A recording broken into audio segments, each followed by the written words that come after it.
কেউ যেন কাউকে ভালো না বাসে, লিখেছেন শহীদুল ইসলাম।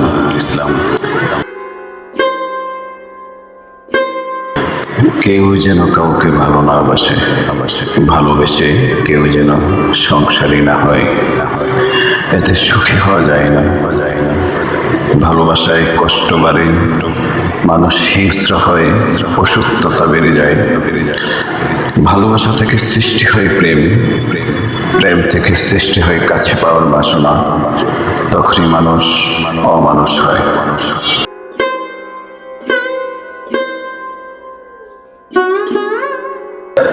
ভালোবাসলে ছোট ছোট অপরাধ মনে হয় না, এতে যে কোনো বাবা মা কষ্ট পায়, সে কষ্ট লাগে কাবার গায়ে। ভালোবেসে কজনই বা সুখী হতে পারে তা আমার জানা নেই। জীবনে সফল মানুষ হতে হলে কেউ যেন কাউকে ভালো না বাসে।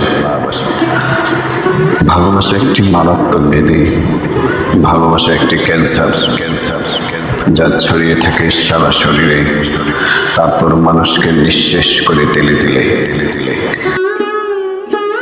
ওই পাড়ার মকবুল ভালোবেসে বিয়ে করেছিল শরীফাকে। মাস যেতে না যেতেই 5-6 বার হাসপাতালে যেতে হয় তাকে। স্বামীর নির্মম অত্যাচারে ভালোবাসার শব্দটি তার নিকট এখন শুধুই ঘৃণা, আতঙ্ক। ভালোবাসার নির্মম অভিজ্ঞতার কথা জানতে চলে এসো রূপগঞ্জের গাউছিয়া মার্কেটে। দেখতে পাবে এখনো শরীফা রাস্তায় দাঁড়িয়ে আছে, দাঁড়িয়ে আর্তনাদ করছে প্রতিনিয়ত। জানার বিষয়ে নতুন করে জানার আগ্রহ থাকে না কারো। দীর্ঘদিন কাউকে ভালোবাসলেও সে প্রিয়জন সম্পর্কে অনুপরমাণু জানা হয়ে যায়। বিয়ে হবার পর তখন আর নতুনভাবে জানার আগ্রহ থাকে না কারো। নতুন জীবন রোমান্টিক না হয়ে রসহীন হয়ে পড়ে তখন। জীবনে দেখা দেয় চৈত্রের খরা। দৈহিক টানে কয়েক বছর ভালো কাটলেও ক্রমে তা আর ভালো থাকে না।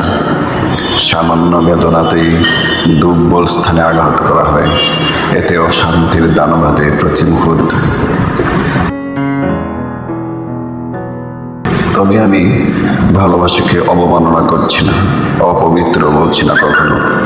শুধু বলছি, স্বামী হয়ে স্ত্রীকে বুঝতে শেখো, আর স্ত্রী হয়ে স্বামীকে ভালোবাসতে শেখো। আমি নিশ্চিত জীবনে তুমি সুখী হতে পারবে।